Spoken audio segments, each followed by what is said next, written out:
Now, today's show is a topic that is very, very personal for me.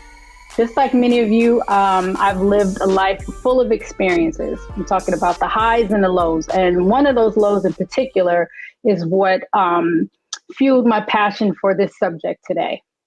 And this is the shooting of Megan Thee Stallion and the subsequent trial of Tory Lanez. What bothered me so much was the way Megan was treated before the trial, during the trial, and even after the trial.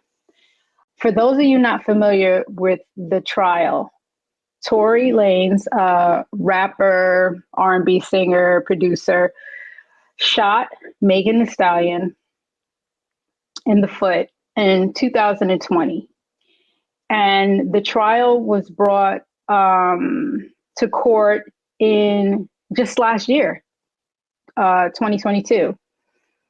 And as we all know now, he was found guilty on those charges. But Megan has been treated like the villain. She's been made to be the villain in this, being mocked, being her trauma being minimized. And this experience that Megan went through is something that all Black women face, especially when we are affected by violence. This is something that's called misogynoir. This was a term that was coined by the feminist writer Moya Bailey. And basically, misogynoir is the intersection of race and gender. So it's something specifically that affects Black women. And misogyny is the, hatred, contempt for, and just prejudice against women. So misogynoir is when that misogyny is directed specifically towards Black women. And this is the subject that we're going to discuss today. I'm bringing in two journalists who wrote these incredible pieces on the case. The first one is Jamila Lemieux, who wrote an article for BET called Free Megan. And the second journalist, is Taylor Crumpton, who also wrote a piece for Harper's Bazaar on it. And she specifically had misogynoir in her title. So we're going to discuss that today and get into it because I really want to address the fact that when Black women are harmed, when Black women are subject of violence, for some reason, our trauma is not taken seriously. Our trauma is minimized, like I said earlier, and mocked. And we have to have this discussion because it needs to stop. And we can only do this as a community. So enjoy this conversation with us. And I hope by the end of it, you'll have a different perspective and understanding and empathy towards Black women and violence. All right, I want to get right into this important conversation with my first guest, Jamila. Jamila, welcome to The Frequency. Thank you for being here. I want to get right into your article because I think it was so important. You wrote it, and it was released actually right a couple of days before the verdict. And you titled it Free Megan. Why did you choose that title? And what did you mean by that? I feel that Megan has been trapped since this incident happened. She's been trapped by the way we respond to violence against women in this country, and in particular, the way we respond to violence against Black women. Right. She's been subject to a lot of online abuse and harassment, rampant speculation about what indeed happened and the nature of the relationship between her and Tory Lanez, and speculation about her sexuality and her involvement with other men. And she has not been allowed to adequately grieve what happened to her at the hands of someone who is a friend. She has not been treated overwhelmingly as a victim. She's been treated as if she's done something wrong. Right. Why do you think that when it comes to, women and Black women in particular, that we are not believed? There's a long history of characterizing Black women as inherently bad in order to justify our place in the society, dating back to when we were enslaved, that Black women are, treated as if there's some sort of sexually aggressive, unladylike, unworthy of protection, untrustworthy. Mm-hmm. And a lot of these beliefs about us have been passed down to us as a people. And we tend to parrot some of the worst ideas and attitudes about Black women. Do you think it falls into that old trope of Black women are strong? We're so strong that we don't need any empathy or sympathy or... Absolutely. The trope of the strong Black woman that many of us have embraced as, a source of self-esteem and a way to survive and navigate the world, holding on to the idea that we can just simply withstand more pain than other people has done us great harm. And I think that was absolutely at play during this situation. Yeah, it got to the point where she first put out a tweet about it's not a joke, because there were memes and jokes and so many people came forward and made fun of it. I mean, celebrities, just regular online people, a lot of harassment. And then she had another, maybe about 2-3 weeks after that, she had another post where she came online on Instagram and literally had a breakdown, to show, like, Black women have to show that they're bleeding, they're dying, there's pain, there's cry, we have to cry in order for not even to get a little bit of sympathy for us to be believed. And I think that right there goes back to what you said about how it's harming us to be perceived as strong and not perceived as, women that need, sympathy or empathy, or to be believed when we are harmed.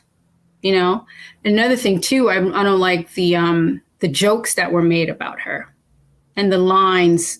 In particular, Drake had a song that he put out, with the line about her, lying, even though they were trying to say that it wasn't in regards to that. I mean, it obviously was. And what do you think about that when they take our pain and make it into a punchline? Yeah, it was absolutely disgusting for Drake to do that. He's somebody who's a more senior artist than her. He's almost a decade older than Megan. He's been in the industry a longer amount of time. He's got the reputation and the influence that he does. And for him to make light of the situation and insinuate that she was lying, or even to just joke about the fact that a lot of people believe she was lying, was really vile, and it goes back to Black women not being trusted, not being believed, because there were a lot of people who took to the internet to say that this woman was lying, that it didn't happen to her. And that was in spite of reports from doctors, that was in spite of the fact that the state of California chose to press charges against Tory Lanez. This was not a personal injury trial. Megan did not go after Tory. In fact, at the beginning of this, she protected him. Her instinct was to lie about what happened for fear that he or both of them would be harmed at the hands of the police. Like that she thought about his safety and his protection says so much when so few people have thought about her safety and her protection, as well as her mental health and her ability to recover. Exactly. Up next, we're joined by pop culture writer Taylor Crumpton, whose article started this conversation. We'll be back.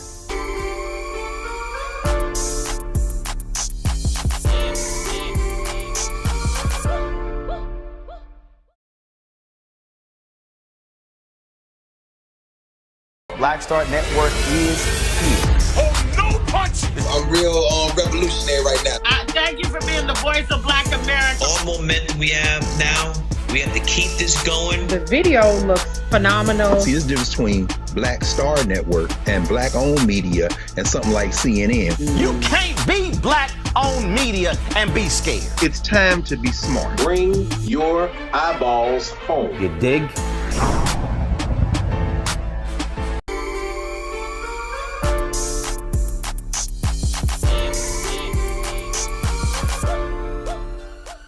Welcome back to The Frequency. We're discussing Misogynoir, and joining me now is writer Taylor Crumpton, whose article really opened the door for this discussion, bringing up hip-hop, misogyny, and issues that face Black women overall. Welcome, Taylor. How are you? I'm so happy to be sharing the screen with you right now. I am so honored to have you and Jamila. This is just like such an important subject. And you wrote an article right after the incident happened in 2020 in July. And I thought it was, important to have your voice on. So the title of the article, Women in Hip Hop Cannot Thrive While Misogynoir Exists. And then you put in a byline, like, the jokes about Megan Thee Stallion's traumatic shooting sheds the light on the bigger issue of misogynoir and in hip hop, and it must be eradicated. That right there. Talk to me about your article and what made you write it. When I first heard of Megan Thee Stallion's incident, my mind immediately went to the 2009 assault of Rihanna at the hands of Chris Brown. Right. Around that time, I was a teenager. I believe Facebook was the still most popular social media platforms. And that's where I first started to understand that Black women and harassing them and the vilification of them, the dehumanization of them is trendy and is popular. I was in middle school seeing and hearing rumors of why Chris Brown was deemed, I would say, almost like worthy of getting back into the good graces of the hip hop. Right. I famously remember him performing Michael Jackson at the BET Awards and Taraji P. Henson getting up and crying and almost welcoming him back to the fold. I remember that.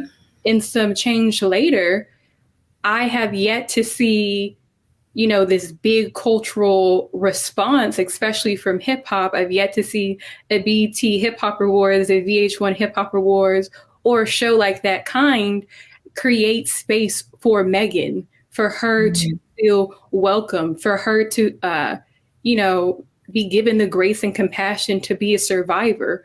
What we have seen since she first came forward and said, hey, this happened to me. I was scared. I was afraid, has been spaces like Rolling Loud and Bright Lanes. Yeah, that's exactly why I wanted you on. The misinformation that was going around with the different blogs. What do you think that could have combat that besides your voice, besides real journalists writing about it?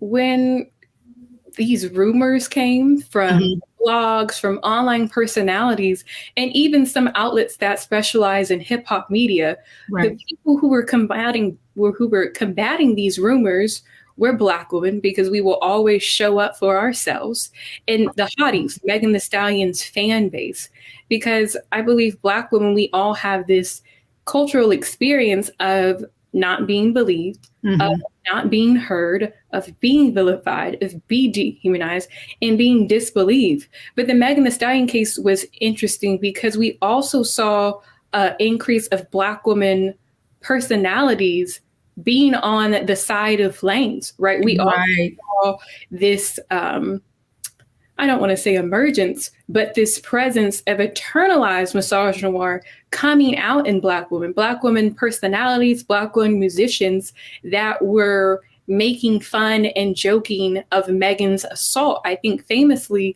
when the incident first occurred, Drea Mitchell was on a podcast and confirmed Megan Thee Stallion's assault at the hands of Tory Lanez to the interpersonal violence between Whitney Houston and Bobby Brown and said, I want that type of love.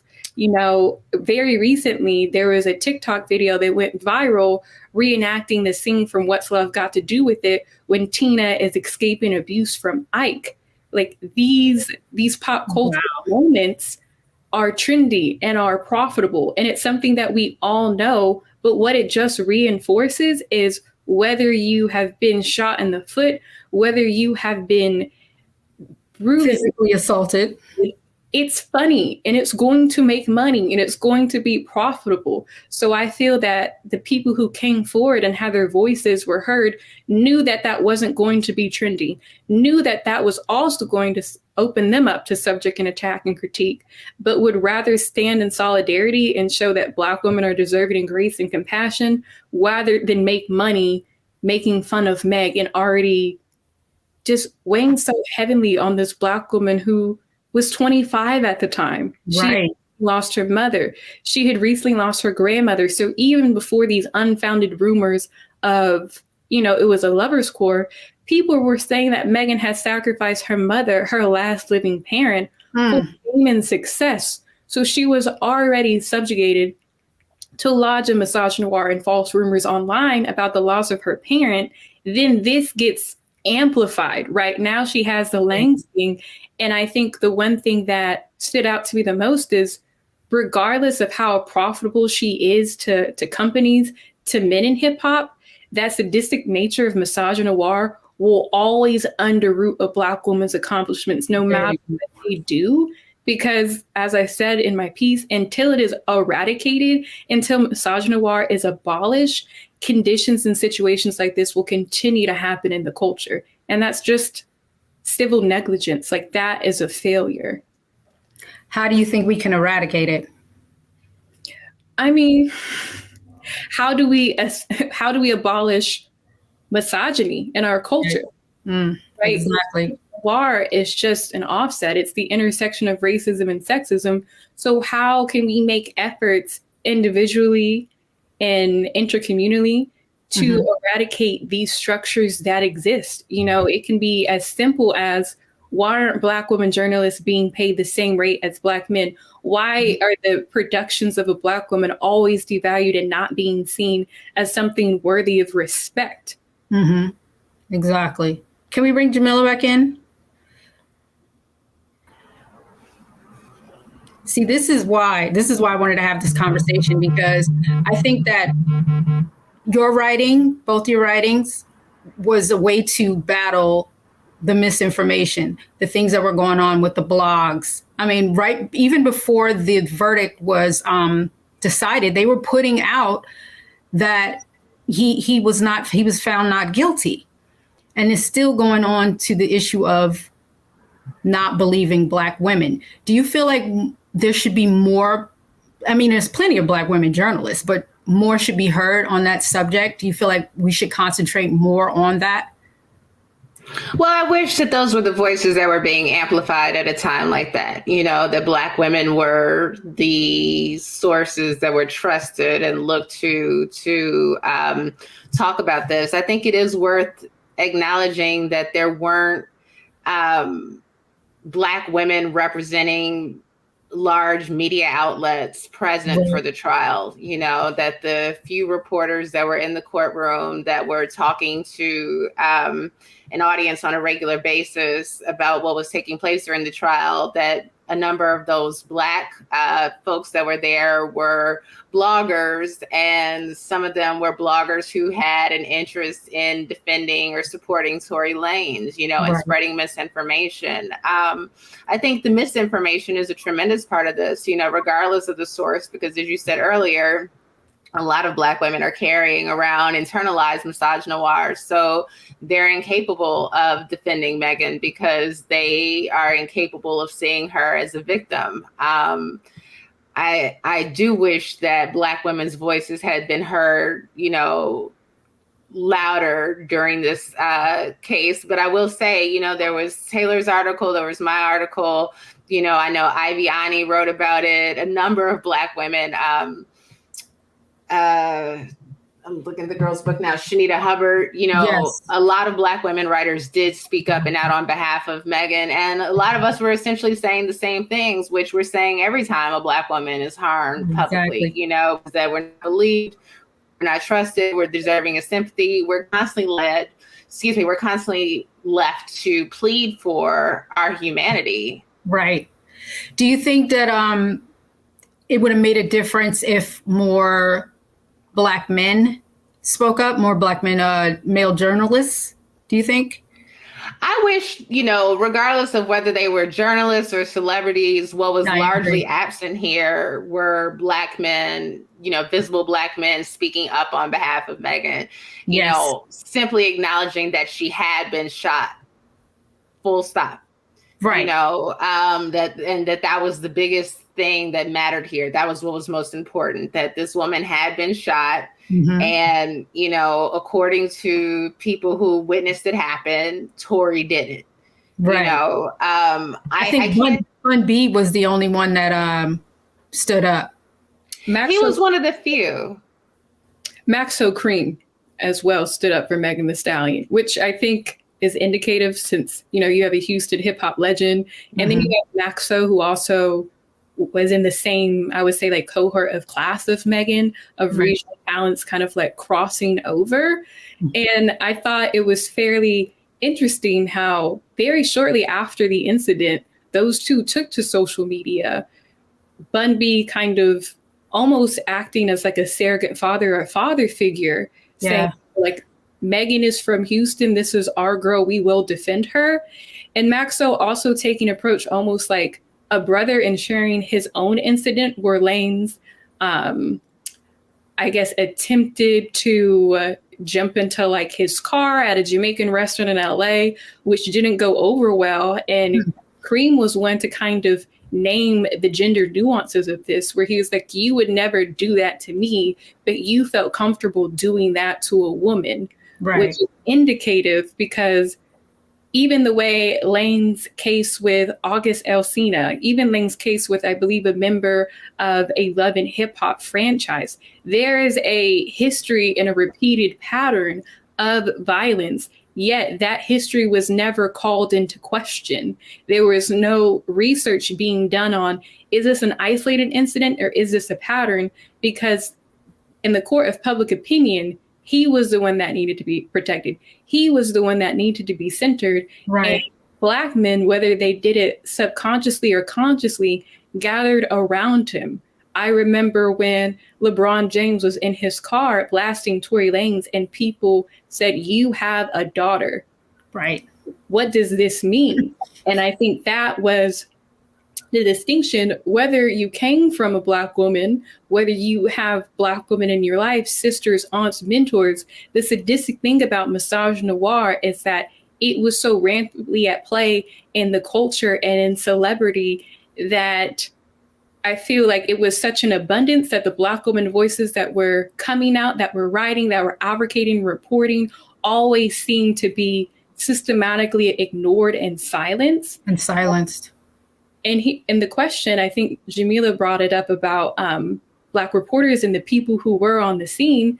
We saw after the trial had, ruled, Black journalists were, I still think, ignored. Like a lot of non-Black journalists were amplified. I think about Megan, the reporter. She had an interview, a Q&A with BET.com. about like her rise in her reporting, yet Black users on social media critique BET for taking a stance that was read as very apolitical, that was very neutral, but also very telling that they were waiting for the trial at play so then they could put out tweets and social media copy defending Megan Thee Stallion. And that was for a number of Black outlets and sources that we go to, that we look towards, that decided to take an apolitical stance, which inherently read as not supporting Black women when they needed it the most. Right. Exactly. Okay, y'all. We're gonna take a break and we'll be right back.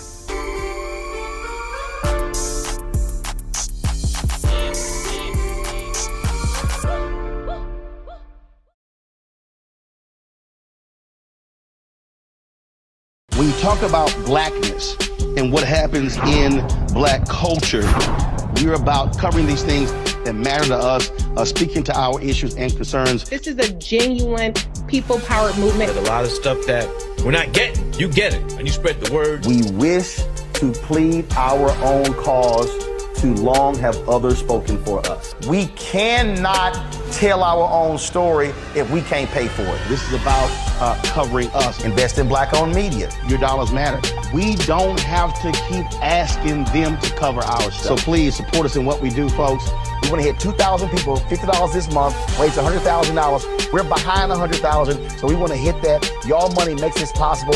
Checks and money orders go to P.O. Box 57196, Washington, D.C. 20037-0196. The Cash App is $RM Unfiltered. PayPal is R Martin Unfiltered. Venmo is RM Unfiltered. Zelle is Roland at RolandSMartin.com.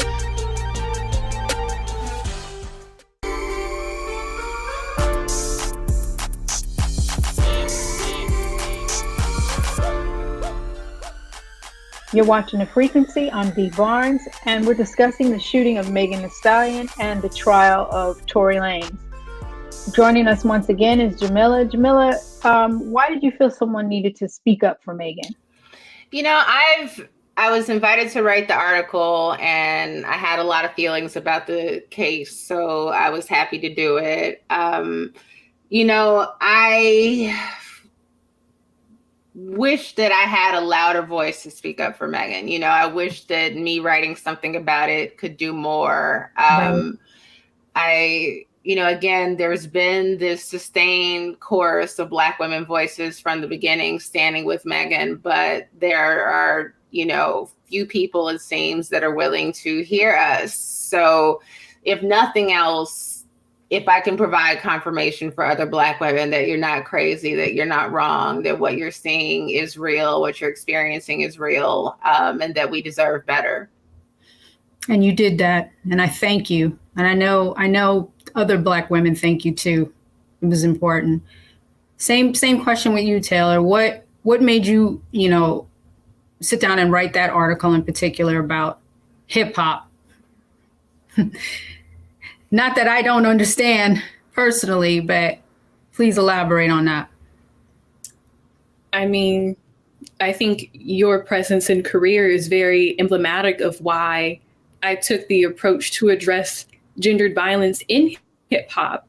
Earlier in that summer, On the Record had released on HBO Max the documentary centering the Black women voices who were survivors of Russell Simmons' alleged sexual assault.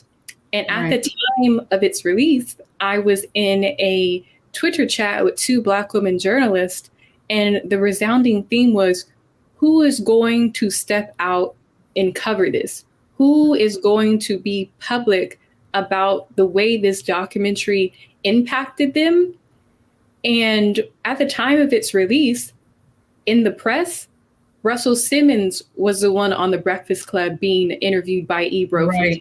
And all of the media around that time of the documentary still centered the man who allegedly was the perpetrator of the harm against these women. Mm-hmm.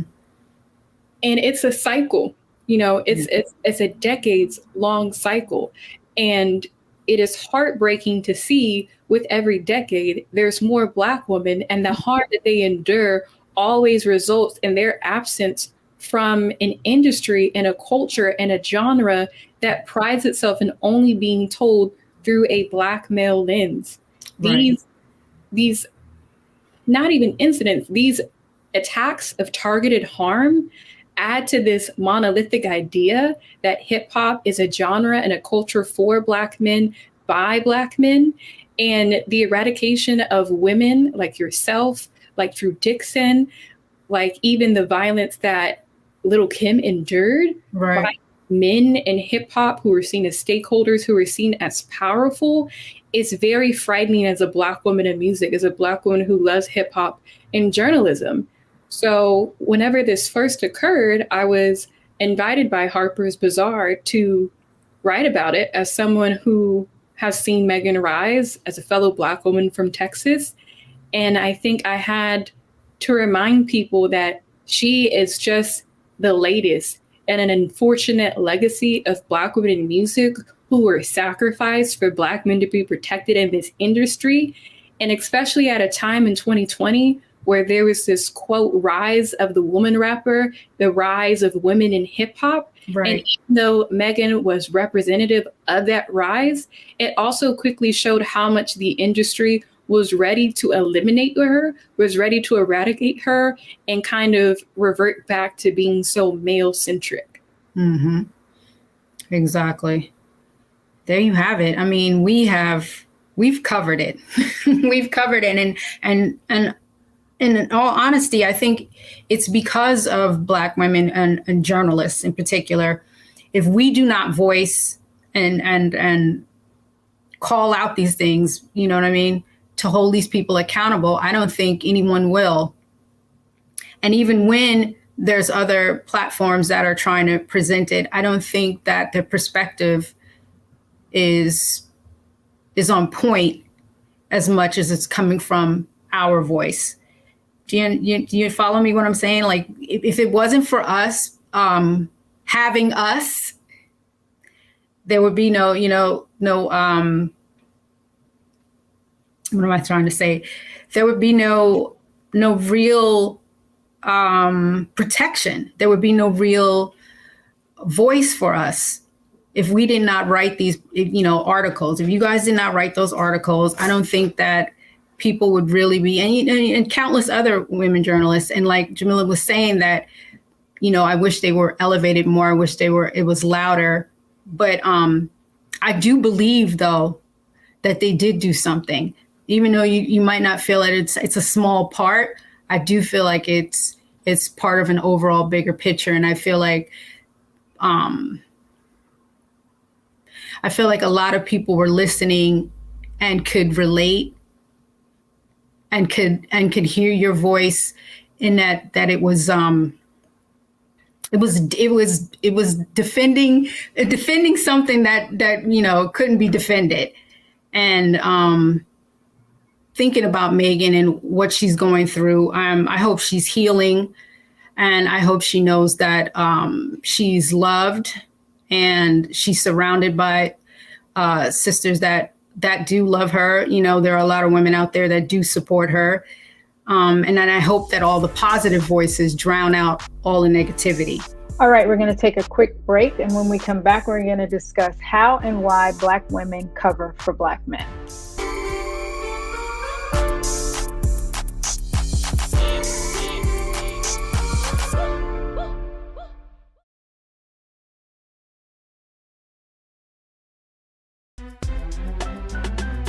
I'm Faraji Muhammad, live from LA. And this is The Culture. The Culture is a two-way conversation. You and me. We talk about the stories, politics, the good, the bad, and the downright ugly. So join our community every day at 3 p.m. Eastern and let your voice be heard. Hey, we're all in this together. So let's talk about it and see what kind of trouble we can get into. It's The Culture, weekdays at 3, only on the Black Star Network.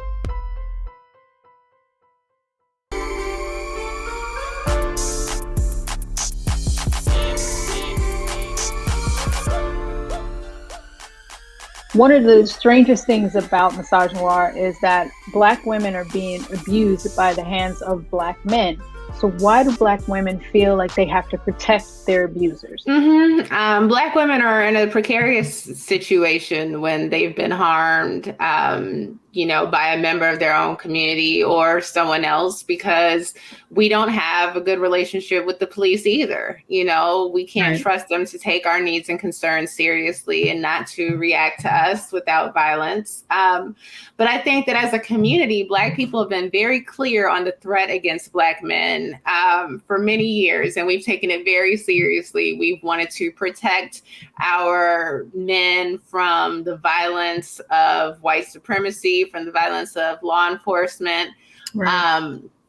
And our focus on that protection has allowed us to sacrifice the protection of Black women and girls. Anytime a noteworthy Black man has been accused of violence against women, Black women in particular, there's always this response from the community for much of the community to protect him, you know, that we don't want to see him go into the system. If he's a prominent man, we don't want to see him we don't want to see him lose all that he's fought for and all that he's, you know, succeeded and accomplished. And, you know, it is very much to our detriment that we are unwilling to be honest about, you know, the violence that some Black men perpetuate, you know? Right. And we always get accused of tearing a Black man down. So that's one of the things that I heard continuously about it. Taylor, how do you respond to that?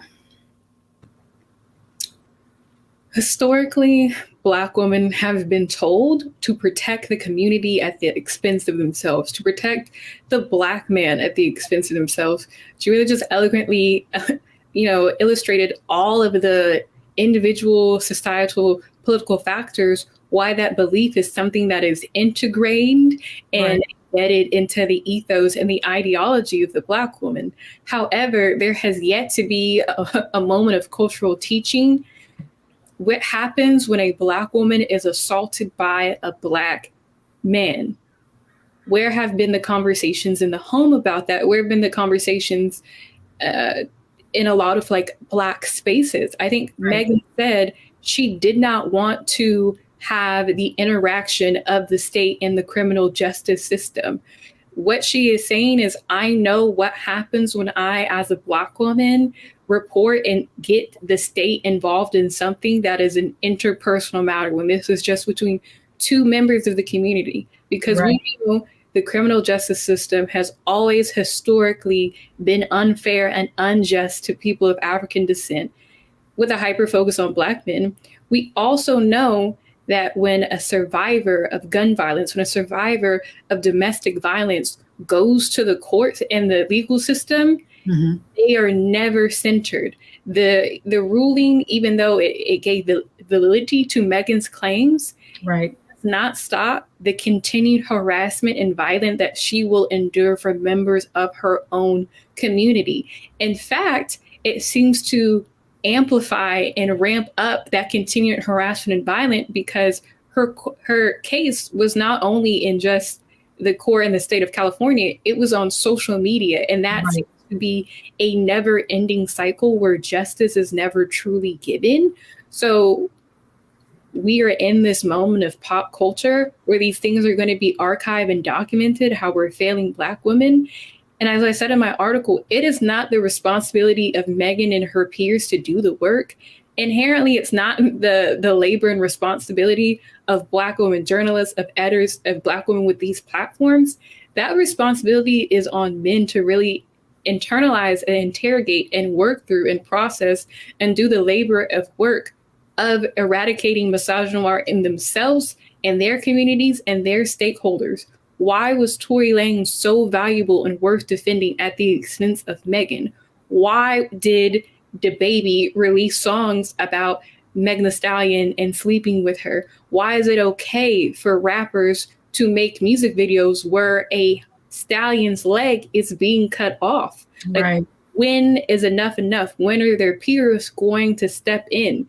And what we've continually to see is that because they do not deem it a problem, that interaction, that intervention is not going to come. They don't deem it as their problem. It's their problem. Black women did not create misogynoir. Women did not create misogyny. Those are structural forces of the patriarchy. That is their responsibility and labor to do. We should be able to just take care of ourselves. Like, Black women deserve care and Black women deserve grace. It is not Megan's responsibility to call out every rapper that makes a line about her. Right.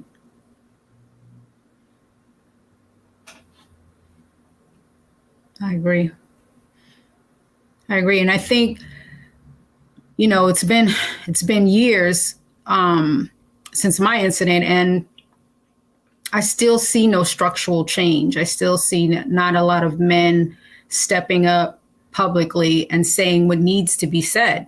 It's always fallen on the shoulders of Black women. I mean, we seem to be the ones that carry the community, you know, carry the family. And I don't know what it's going to take to change that, but I do believe that your writing both of you, your voices, even though you think they're not being heard, they are being heard, and they are being listened to and taken into consideration. And I think this generation in particular, and what I mean by that is this whole social media thing, it's different. I mean, the things have changed, even though the things have, they seem worse for Megan with, the online harassment, the memes, the music, everything that you brought up.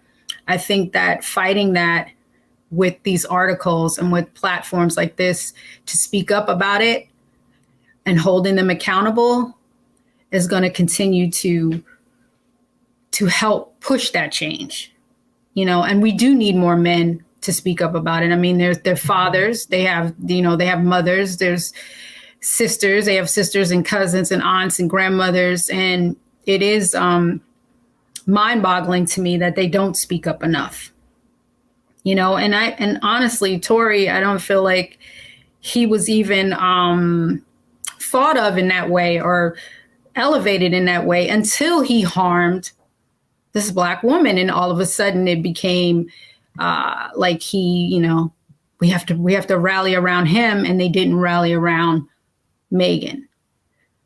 So I don't know what it's going to take to change it, but I am glad that we are having this discussion about it. And like I said earlier, I hope, if Megan sees this, I hope she's healing. I hope she knows she's loved and supported. And, when she's ready to come back, we're going to welcome her with open arms. Thank you both. I appreciate you so much. Thank you for coming on here and speaking truth to power. Because like I said earlier, we've all we've got, and if Black women don't stand up for each other, I don't think that anybody's going to stand up for us. So thank you. When we come back, my closing thoughts.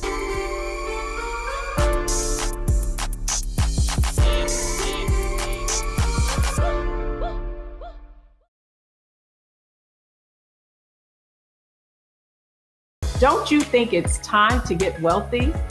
I'm Deborah Owens, America's Wealth Coach, and my new show on the Black Star Network focuses on the things your financial advisor or bank isn't telling you. So watch Get Wealthy on the Black Star Network.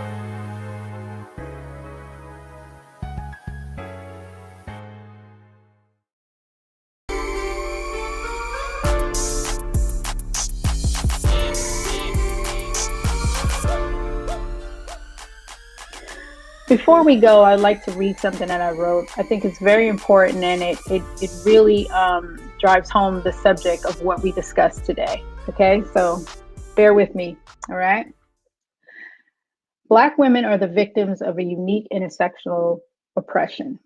Megan's experience of not being believed, being mocked, and her harm being minimized is something that is shared by many Black women. This failure to protect Black women needs to change. Victims of abuse should not have to be continuously harassed for speaking out. How do we spread awareness? By having these important conversations. Until we are all holding each other accountable for making light of these serious and life-alternating events, then nothing will change. I'm speaking from my experience. I'm speaking from your experience. And I want you guys to really think about it the next time a woman in your life is harmed. Think about it carefully. I want you to really, really have empathy for what they're going through, and try to show support. Believe women, believe Black women. Thank you for tuning into The Frequency right here on the Black Star Network. I'll catch you next time. We out.